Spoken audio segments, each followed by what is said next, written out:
तो दोस्तों, जैसा कि हम लोगों ने पिछले वीडियो में बात किया था बेसिक्स ऑफ इलेक्ट्रोस्टैटिक्स का, जिसमें हम लोगों ने पढ़ा था कि चार्ज क्या होता है एंड मेथड्स ऑफ चार्जिंग क्या होता है, quantization of charge, conservation of charge, हाँ कि नहीं, nature of charges.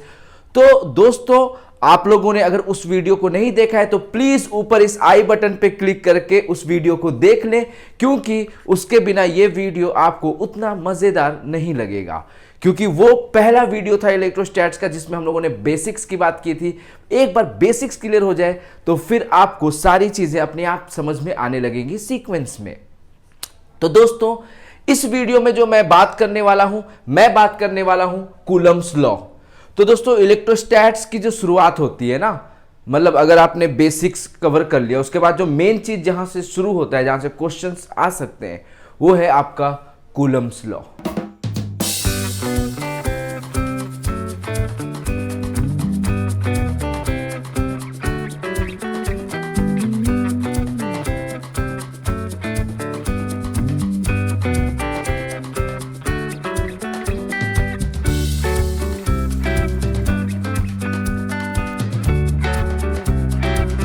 Hello and welcome everyone to my YouTube channel. Myself MD Shahbaz Salim and I have done BTech and MTech from IIT BHU Varanasi. तो दोस्तों, जैसा कि हम लोगों ने पिछले वीडियो में बात किया था बेसिक्स ऑफ इलेक्ट्रोस्टैटिक्स का, जिसमें हम लोगों ने पढ़ा था कि चार्ज क्या होता है एंड मेथड्स ऑफ चार्जिंग क्या होता है, quantization of charge, conservation of charge, हाँ कि नहीं, नेचर ऑफ चार्जेस। तो दोस्तों, आप लोगों ने अगर उस वीडियो को नहीं देखा है तो प्लीज ऊपर इस आई बटन पे क्लिक करके उस वीडियो को देख लें, क्योंकि उसके बिना ये वीडियो आपको उतना मजेदार नहीं लगेगा। क्योंकि वो पहला वीडियो था इलेक्ट्रोस्टैट्स का जिसमें हम लोगों ने बेसिक्स की बात की थी। एक बार बेसिक्स क्लियर हो जाए तो फिर आपको सारी चीजें अपने आप समझ में आने लगेंगी सीक्वेंस में। तो दोस्तों, इस वीडियो में जो मैं बात करने वाला हूं कूलम्ब्स लॉ। तो दोस्तों, इलेक्ट्रोस्टैट्स की जो शुरुआत होती है ना, मतलब अगर आपने बेसिक्स कवर कर लिया, उसके बाद जो मेन चीज जहां से शुरू होता है, जहां से क्वेश्चंस आ सकते हैं, वो है आपका कूलम्ब्स लॉ। तो कूलम्ब्स लॉ क्या होता है? तो कूलम्ब्स ने बेसिकली इलेक्ट्रिक फोर्स को ना मतलब मेजर किया। कह सकते हो कि इलेक्ट्रिक फोर्स की वैल्यू कितनी होगी ये आपको कूलम्ब्स लॉ से ही पता चलता है। जैसे कि अगर मान लीजिए दो चार्जेस है, एक लेट से Q1 और दूसरा लेट से Q2। ओके, आपको क्या है, आपको दो चार्जेस दिया हुआ है, एक चार्ज है Q1, दूसरा चार्ज क्या है आपका Q2, एंड लेट से इनके बीच में सेपरेशन कुछ आपका R है। ठीक, दो पॉइंट चार्जेस है, उनके बीच में कुछ सेपरेशन R कर दिया गया है। तो अब ये दोनों चार्ज क्या होगा, एक दूसरे पे फोर्स लगाएंगे, यस और नो?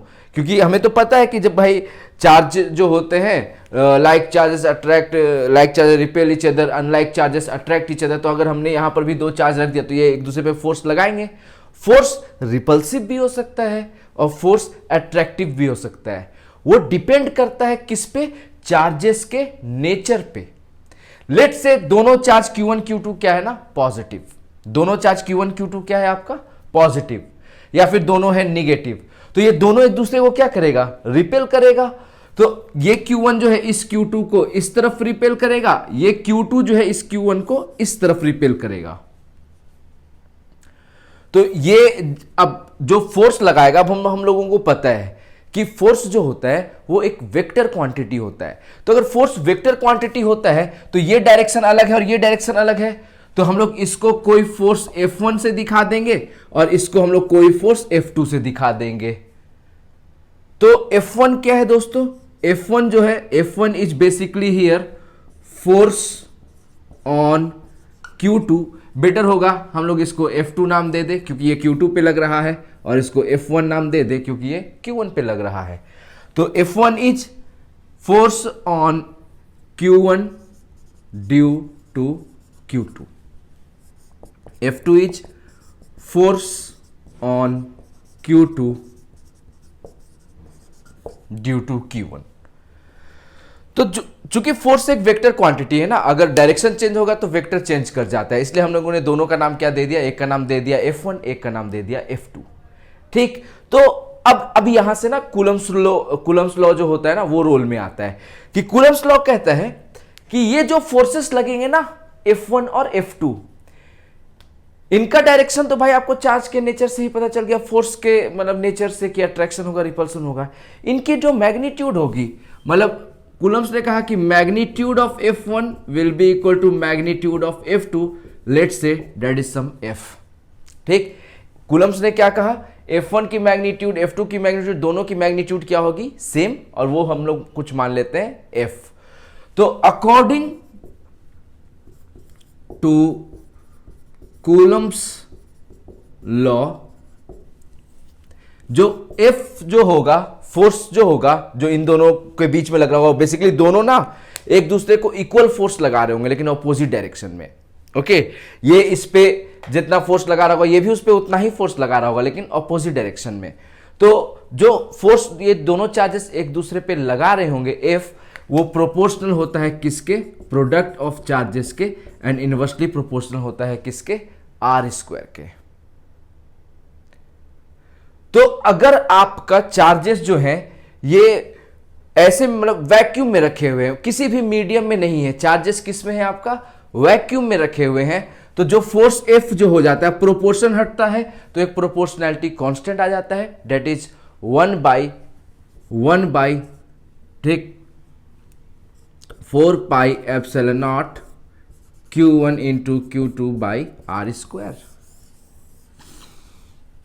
तो जो F क्या हो जाता है दोस्तों, 1 अपॉन प्रोपोर्शन हटा, तो प्रोपोर्शन हटेगा तो एक प्रोपोर्शनैलिटी कांस्टेंट आएगा, that constant is 1 upon 4 pi epsilon not Q1 Q2 by R square. तो आप सोच रहे होंगे कि ये एप्सिलॉन नॉट क्या है, तो एप्सिलॉन नॉट है, चूंकि मैंने आपको क्या बोला कि हम लोग इस केस में चार्जेस को क्या माने कि चार्जेस जो है वैक्यूम में, कोई भी मीडियम नहीं है, तो एप्सिलॉन नॉट जो होता है वो होता है आपका परमिटिविटी ऑफ फ्री स्पेस।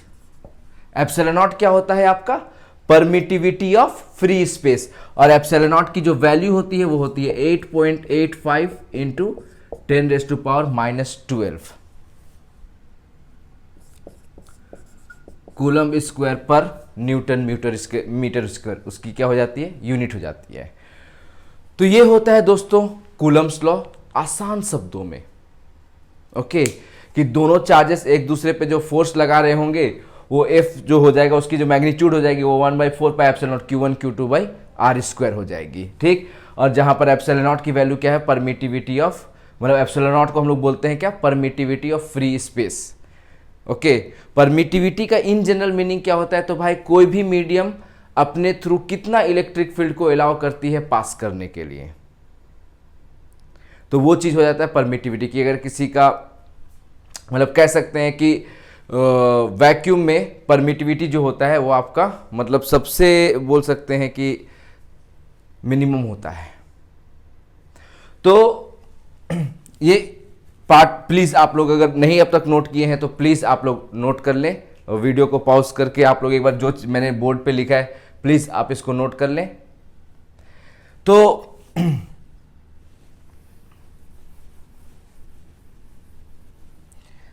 तो अगर मुझे कूलम्स लॉ से अगर F1 की वैल्यू लिखनी है वेक्टर के फॉर्म में, तो ये हम लिखेंगे 1/4 pi epsilon not Q1 Q2 by R square. अब चूंकि फोर्स है, वेक्टर है, तो हमें डायरेक्शन भी तो देना पड़ेगा, direction will be left words, and F2 जो हो जाएगा वो हो जाएगा 1/4 pi epsilon not Q1 Q2 by R square right words. Okay, F2 आपको राइट लग रहा है तो डायरेक्शन भी दे दिया, हाँ कि नहीं, तो ये आपका एक कंप्लीट बोल सकते हैं कि ये क्या हो गया, आपका कूलम्स लॉ हो गया। ओके,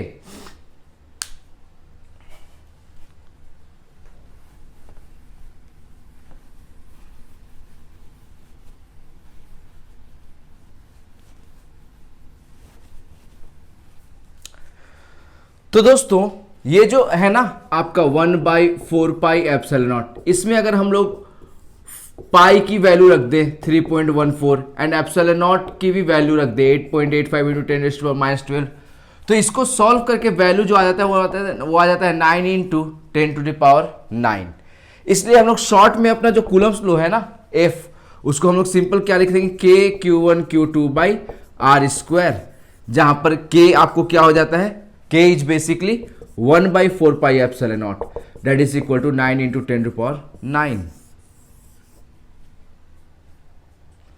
तो बोलिए क्लियर है।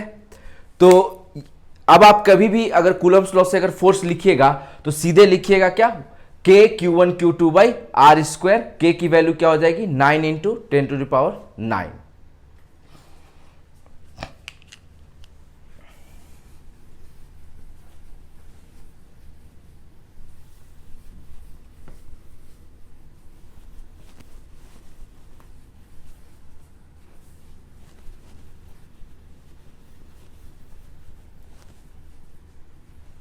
तो चलिए आपको कुछ एग्जाम्पल्स, मतलब कुछ हम लोग ना बेसिकली प्रॉब्लम्स करते हैं। तो सबसे पहले शुरुआत करेंगे हम लोग सबसे बेसिक प्रॉब्लम से कि आपको एक इलेक्ट्रॉन है और एक और इलेक्ट्रॉन है, दो इलेक्ट्रॉन्स है, दोनों को लेट से 1 मीटर के सेपरेशन पे रख दिया गया है। ठीक, तो हमें निकालना है कि ये दोनों एक दूसरे पे कितना फोर्स लगा रहे होंगे। तो अब दोनों ही इलेक्ट्रॉन्स हैं, तो दोनों ही निगेटिव चार्जेस हैं, दोनों ही एक दूसरे को क्या करेंगे, रिपेल करेंगे। ये इलेक्ट्रॉन इस इलेक्ट्रॉन को इस तरफ रिपेल करेगा, ये इसको इस तरफ रिपेल करेगा, हाँ कि नहीं। ये लेट से हम लोग बोल देंगे F1 और ये हम लोग क्या बोल देंगे F2। और यहां पर हमें पता है कि F1 की मैग्नीट्यूड और F2 की मैग्नीट्यूड क्या होगी, बराबर। तो हम लोग कह देंगे क्या, कुछ F, और F जो हो जाएगा वो सिंपल क्या हो जाएगा K Q1 Q2 by R square.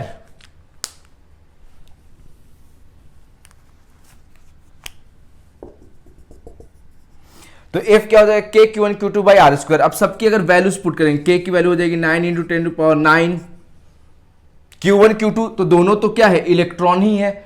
तो एक इलेक्ट्रॉन का चार्ज क्या होता है 1.6 इंटू 10⁻⁻19 कूलम। ठीक, तो दो इलेक्ट्रॉन है Q1 इंटू Q2, तो E इंटू E क्या हो जाएगा E स्क्वायर बाई दोनों के बीच का सेपरेशन क्या है 1 मीटर, तो 1 का स्क्वायर। तो बेसिकली आपको ये जो आप क्या सिंपल अब कैलकुलेट कर लीजिए, इसकी F की वैल्यू क्या हो जाएगी आपको बेसिकली 9 इंटू 1.6 का स्क्वायर क्या हो जाएगा आपको 2.56 इंटू 10⁻9 इंटू 10⁻⁻38। तो ये आ जाएगा क्या आपका फोर्स का वैल्यू जो इन दोनों पे लग रहा होगा। तो अगर बेसिकली मान लीजिए ना, ठीक, जैसे मैंने आपको ये एग्जांपल दिया कि दो इलेक्ट्रॉन्स है, उनको 1 मीटर पे रख दिया गया है, एक दूसरे पे कितना फोर्स लगा रहे होंगे। तो इस क्वेश्चन को ना ऐसे भी पूछा जा सकता था कि मिनिमम वन मीटर के सेपरेशन पे मिनिमम कितना फोर्स कूलम का एग्जिस्ट कर सकता है। तो मिनिमम फोर्स क्या होगा, जब चार्जेस मिनिमम, हमें पता है कि जो फोर्स होता है वो directly proportional to Q1 into Q2 होता है। प्रोडक्ट ऑफ चार्जेस जितना ज्यादा होगा फोर्स उतना ही ज्यादा होगा, तो प्रोडक्ट ऑफ चार्ज जितना कम होगा फोर्स उतना ही कम होगा। तो अगर दोनों ही चार्ज मिनिमम कितना हो सकता है, मिनिमम चार्ज पॉसिबल क्या है, कल लास्ट ही वीडियो में आपको बताया था इलेक्ट्रॉन का चार्ज। तो अगर दोनों जगह पर ही इलेक्ट्रॉन आ जाए तो इनके बीच में जो फोर्स होगा वो क्या होगा, मिनिमम होगा। तो अगर आपको ऐसा सवाल आ जाए कि मिनिमम फोर्स, क्वेश्चन कैसा आ सकता है, मिनिमम फोर्स, और कौन से फोर्स की बात हो रही है यहां पर, इलेक्ट्रिक फोर्स की बात हो रही है। तो minimum force possible at separation 1 metre will be what. तो उसका आंसर क्या है, this is the answer and this is the process method to get that answer. तो बोलिए सिंपल है ना, कितना सिंपल है Coulomb's law, F is equal to K Q1 Q2 by R square. Direction check करना है, ठीक। तो आई होप ये आप लोग लिख लिए होंगे, अगर नहीं लिखे हैं तो प्लीज वीडियो को पॉज करके आप इसे नोट कर लें, क्योंकि अब मैं आपको डायरेक्शन कैसे डिटरमाइन करना है उस चीज के बारे में बात करूंगा।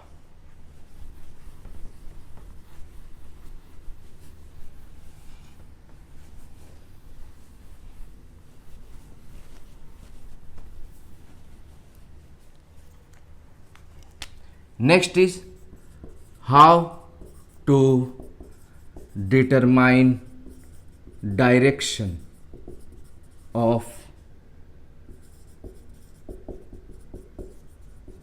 electric force. Next question is what? How to determine direction of electric force.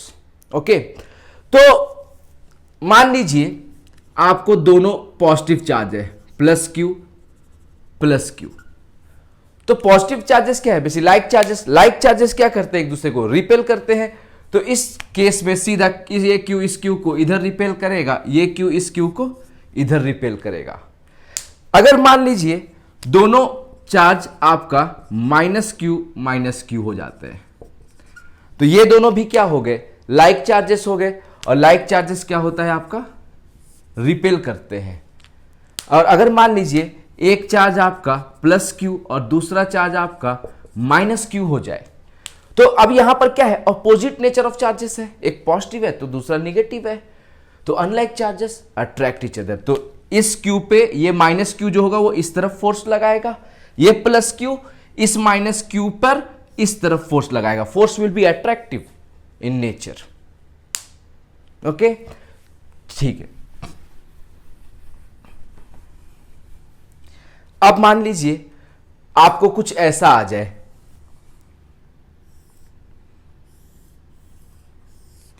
कि यहां पर आपको एक चार्ज प्लस क्यू रख दिया गया है, यहां पर आपको माइनस क्यू रख दिया गया है, यहां पर प्लस क्यू रख दिया गया है और यहां पर भी आपको प्लस क्यू रख दिया गया है।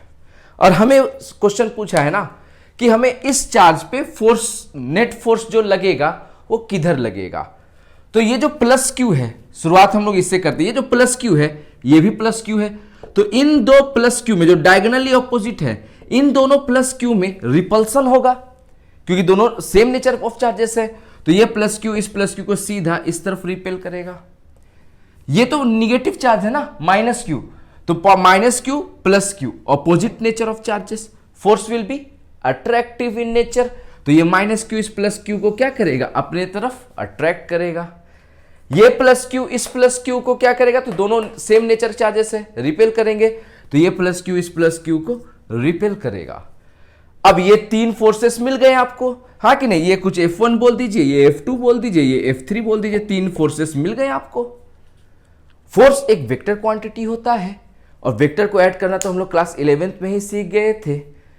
और अगर आप नहीं सीखे हैं, अगर आपको वेक्टर को ऐड करने में या अगर वेक्टर्स में आपको अगर कोई दिक्कत होता है, तो आप मेरा क्लास 11th का जो प्लेलिस्ट होगा उसमें जाकर के आप लोग वेक्टर्स चैप्टर को भी स्टडी कर सकते हैं, जहां पर आपको वेक्टर्स को ऐड करना, सब्ट्रैक्ट करना, मल्टीप्लाई करना सब हम आपको सिखाया जाएगा। तो ये अब इन तीनों को हम लोग क्या करें? अभी बेसिकली मैं आपको सिर्फ डायरेक्शन बता रहा हूं। हम लोग यहाँ पर मैग्नीट्यूड भी कैलकुलेट कर सकते हैं कि ये तीनों कितना फोर्स लगा रहे होंगे, लेकिन अभी ना हमें मैग्नीट्यूड नहीं, अभी मैग्नीट्यूड पे फोकस नहीं है।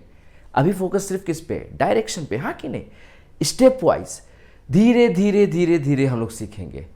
इसलिए आपको मेरे किसी भी चैप्टर के वीडियोस काफी मिलेंगे, लेकिन सब क्या है ना, सब सीक्वेंस में और स्लो स्लो एकदम, मतलब आपको मतलब एकदम पूरा चीजें सिखाते हुए एकदम होता है ना कि आप अगर एक बार सारी वीडियोस को देख लिए और जो भी मैंने आपको प्रैक्टिस करने के लिए कहा आपने सारा प्रैक्टिस कर लिया, तो फिर आपका चैप्टर पे ना बहुत अच्छा कमांड बन जाएगा, बहुत स्ट्रांग होल्ड आ जाएगा आपका चैप्टर पे।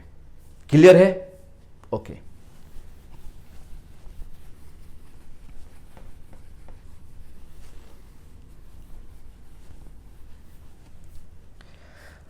अब जो हम लोग नेक्स्ट बात करने वाले हैं कूलम्स लॉ में ही, तो हम लोगों ने देख लिया कि कूलम्स लॉ में अगर दो पॉइंट चार्जेस के बीच में अगर आपको फोर्स निकालना है तो सिंपली F इक्वल टू क्या कर दीजिए? KQ1Q2/R²। ठीक, तो वो जो होता है ना F इक्वल टू KQ1Q2/R², जहां पर आपको 1/4πε0 होता है K, और वो होता है ε0 जो होता है परमिटिविटी ऑफ फ्री मीडियम। ठीक, बोले तो आपका वैक्यूम, फ्री स्पेस। तो अगर किसी मीडियम में रख दिया जाए, लेट से ये आपका Q1 चार्ज है, इसको R सेपरेशन पे Q2 चार्ज रखा हुआ है, एंड ये ना लेट से किसी मीडियम में है। किस में है? आपका किसी मीडियम में है। ये आपका कोई एक मीडियम दे दिया है, और इस मीडियम का आपको जब भी अगर कोई मीडियम दे देगा तो उस मीडियम के साथ आपको उस मीडियम का क्या देगा? Dielectric constant. तो दोस्तों ये जो डाइलेक्ट्रिक कांस्टेंट मैंने जो वर्ड यहां पर लिख दिया है ना, ये क्या है आप अभी नहीं समझोगे, ये आप समझोगे कैपेसिटर चैप्टर में। आपको बेसिकली कैपेसिटर में डाइलेक्ट्रिक्स पढ़ना है, जहां पर आप ये डाइलेक्ट्रिक कांस्टेंट पढ़ते हो। अभी ना बस क्या है कि बस नॉलेज के लिए आप बस जान जाओ कि मीडियम रख देंगे और अगर उसका कुछ डाइलेक्ट्रिक कांस्टेंट होगा तो फोर्स की वैल्यू क्या होगी। तो बेसिकली लेट्स से इसका डाइलेक्ट्रिक कांस्टेंट कुछ आपका के नॉट है, ठीक। तो अब इन दोनों Q1 Q2 जो जिस फोर्स से एक दूसरे को रिपेल कर रहे होंगे, जो F होगा वो हो जाएगा आपको क्या 1/4 पाई। पहले जो हम लोग सिर्फ एप्सिलॉन नॉट लिखते थे, अब क्या हो जाएगा K epsilon not into Q1 Q2 by R square. तो बेसिकली क्या हो गया ना, पहले जो फोर्स था क्या था, वैक्यूम में फोर्स क्या था 1/4 pi epsilon not Q1 Q2 by R square. Medium में जो फोर्स है वो क्या हो गया, बस कह सकते हैं कि जो पहले वैक्यूम में फोर्स था उसी को K से डिवाइड कर दिया गया है। तो इसका मतलब क्या है, हम लोग कह सकते हैं ना कि F मीडियम में जो भी फोर्स होगा आपका, किसी भी मीडियम में इलेक्ट्रिक फोर्स जो भी होगा आपका, वो होगा जो भी आपका फोर्स वैक्यूम में होगा, इसी को हम लोग डिवाइड कर देंगे किससे, डाइलेक्ट्रिक कांस्टेंट के नॉट से। इसका मतलब क्या है कि वैक्यूम में फोर्स जो है वो सबसे ज्यादा होता है और बाकी हर मीडियम में आपका जैसे जैसे जिसका डाइलेक्ट्रिक कांस्टेंट सबसे ज्यादा होगा उसमें आपका फोर्स सबसे कम होगा, हाँ कि नहीं। तो आई गेस आप समझ गए होंगे कि मीडियम होने से क्या होता है। तो मीडियम होने से बेसिकली आपका जो बोल सकते हैं कि permittivity of any medium is equal to, हम लोग कह सकते हैं K times epsilon not, K not times epsilon not, where K not is dielectric constant. अगर इससे साफ पता चल गया कि वैक्यूम के लिए फॉर वैक्यूम डाइलेक्ट्रिक कांस्टेंट कितना होता है 1। बाकी सब मीडियम्स के लिए डाइलेक्ट्रिक कांस्टेंट कुछ ना कुछ आपका होगा, जैसे अगर मेटल हो गया, कंडक्टर हो गया, तो उसका डाइलेक्ट्रिक कांस्टेंट क्या हो जाता है, इंफिनिटी। और सिर्फ वैक्यूम के लिए या एयर को भी आप लोग मोर और लेस वैक्यूम के जैसे ट्रीट कर सकते हो और उसका भी आप डाइलेक्ट्रिक कांस्टेंट 1 ले सकते हो। तो basically that is the minimum. बाकी सबका डाइलेक्ट्रिक कांस्टेंट ना 1 से ज्यादा ही होता है। तो आई होप कि आप समझ गए होंगे कि किसी भी मीडियम में अगर चार्ज को अगर डाल दिया जाए तो कूलम फोर्स पे क्या इफेक्ट पड़ता है। तो दोस्तों अगर आपको मेरा वीडियो समझ में आता हो ना, अगर आपको मेरा वीडियो जो है वो पसंद आता हो, आपको चीजें समझ में आ रही हो, तो प्लीज अगर आप लोगों ने अभी तक सब्सक्राइब नहीं किया है तो प्लीज सब्सक्राइब कर लीजिए हमारे चैनल को, क्योंकि इसमें आपको ऐसे ही मैं वीडियोस अपलोड करता रहूंगा जिसमें आपको मैं कुछ ना कुछ हमेशा फिजिक्स में नया नया कुछ चीजें आपको सिखाता रहूंगा।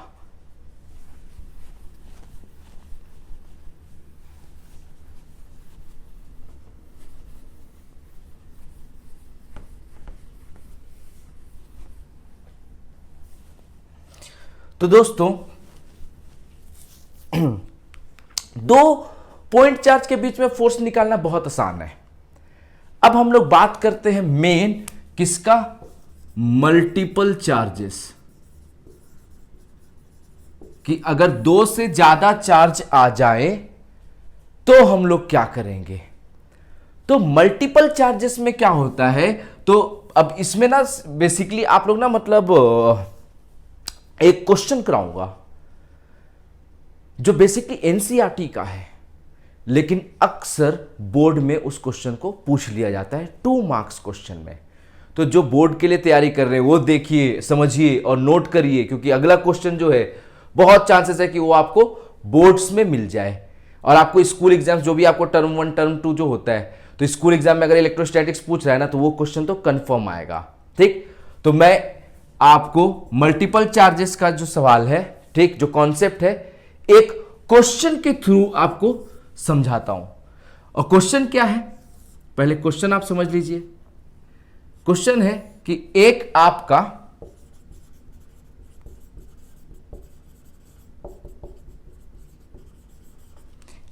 ना इक्विलैटरल ट्रायंगल है। लेट्स से इस इक्विलैटरल ट्रायंगल का जो साइड लेंथ है वो कुछ L है। ठीक, तो ऑब्वियस सी बात है कि इक्विलैटरल ट्रायंगल में सारे एंगल्स जो होते हैं वो 60 डिग्री होते हैं, और इस इक्विलैटरल ट्रायंगल पे 3 point charges Q Q Q तीनों वर्टेक्स पे रख दिया गया है। और क्वेश्चन है हम लोगों के लिए कि फाइंड कि किसी भी एक चार्ज पे, लेट से इस Q चार्ज पे नेट फोर्स कितना लग रहा है। ओके, क्वेश्चन क्या है? फाइंड नेट फोर्स ऑन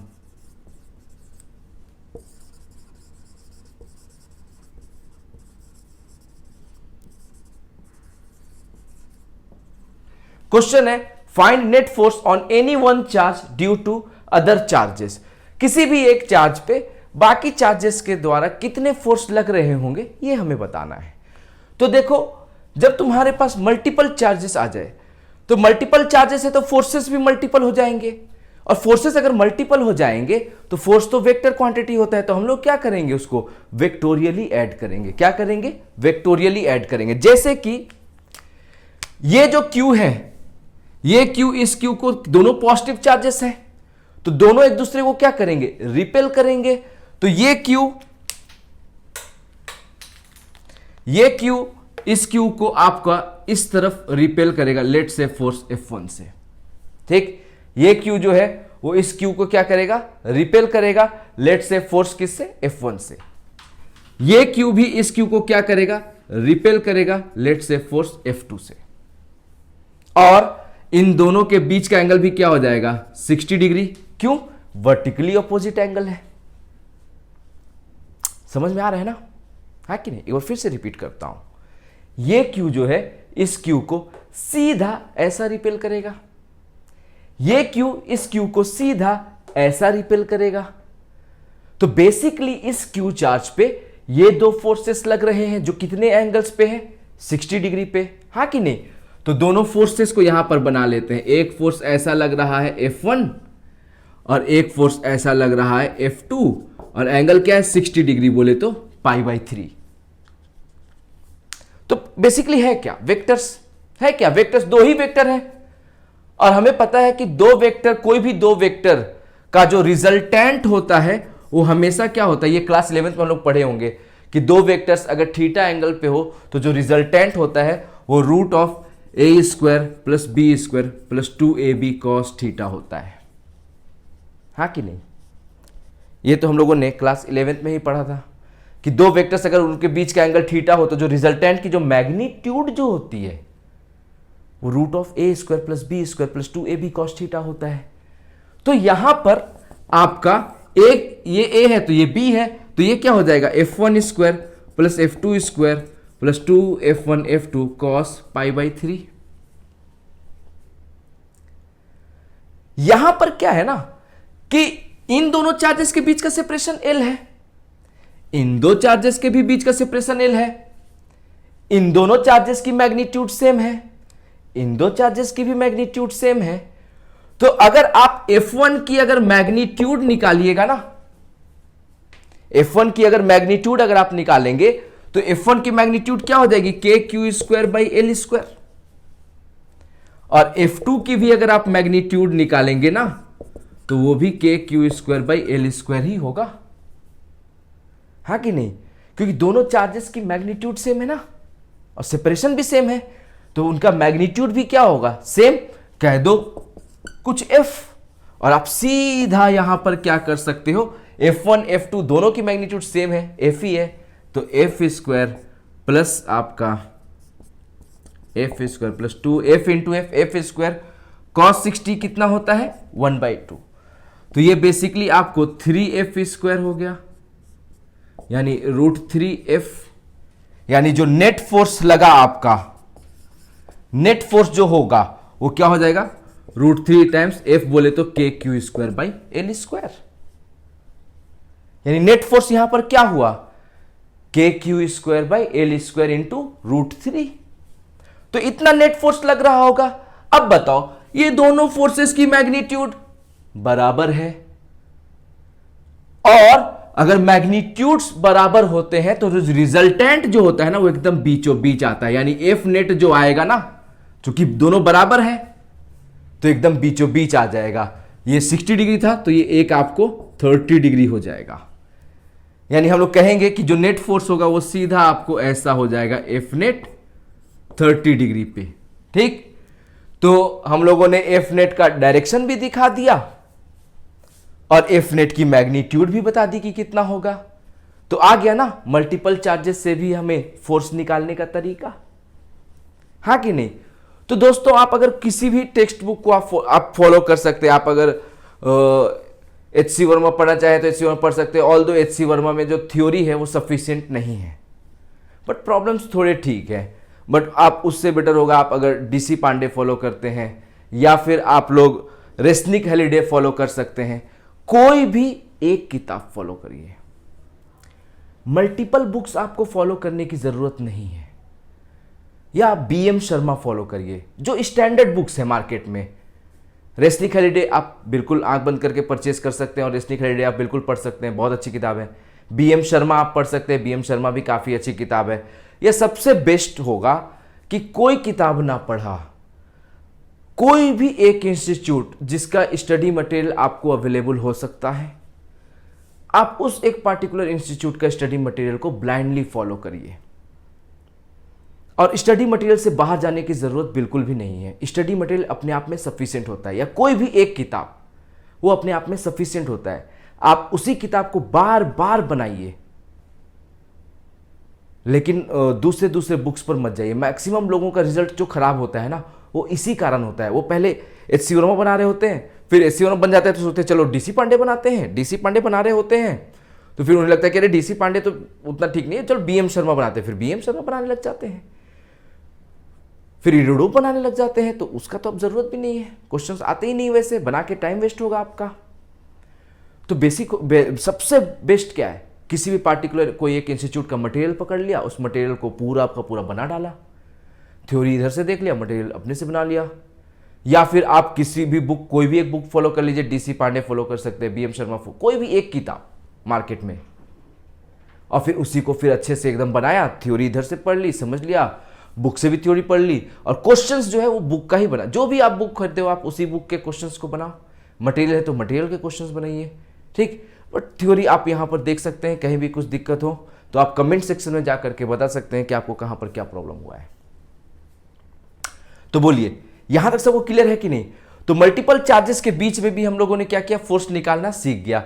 अब थोड़ा आपको घर पे भी अपना प्रैक्टिस करना पड़ेगा, ओके। या फिर आप कुछ अल्टरनेट सॉल्यूशन में आप आगे चल के निकालूंगा, जहां पर आप लोग मुझसे और अच्छे से कनेक्ट हो सकते हो, जहां पर मैं आपको स्टडी मटेरियल्स भी अगर प्रोवाइड कर पाऊं तो प्रोवाइड करूंगा।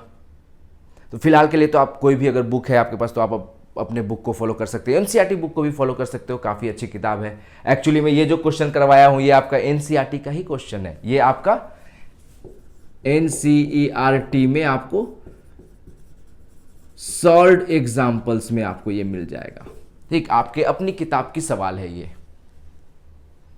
तो दोस्तों ये था आपका क्या, कूलम्स लॉ के बारे में। बोल सकते हैं एक बेसिक्स हम लोग कूलम्स लॉ पढ़ लिए, मतलब कूलम्स लॉ क्या होता है वो पढ़ लिया।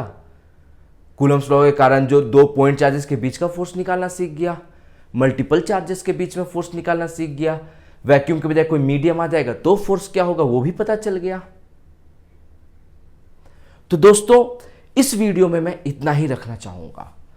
अगले वीडियो में हम लोग ना vectorial representation of Coulomb's law पढ़ेंगे कि कूलम्स लॉ को वेक्टोरियली रिप्रेजेंट कैसे किया जाता है। एंड स्पेशली वो जो चीज है ना वो बोर्ड्स के लिए मैं पढ़ा रहा हूं। जेई में, जेई को मेंस हो या एडवांस हो, उसको वेक्टोरियल रिप्रेजेंटेशन से कोई मतलब नहीं होता है। बट ऑल्दो आपको अगर बोर्ड्स देना है तो आप देख सकते हो, आपको एक बार देखने में कोई ऐसा कुछ नहीं है, आप देख सकते हो। और बोर्ड्स वाले तो प्लीज देखें भी, नोट भी करें और रट भी लें। ओके दोस्तों, तो ठीक है, इस वीडियो में इतना ही। I will see you guys in my next video. Thank you.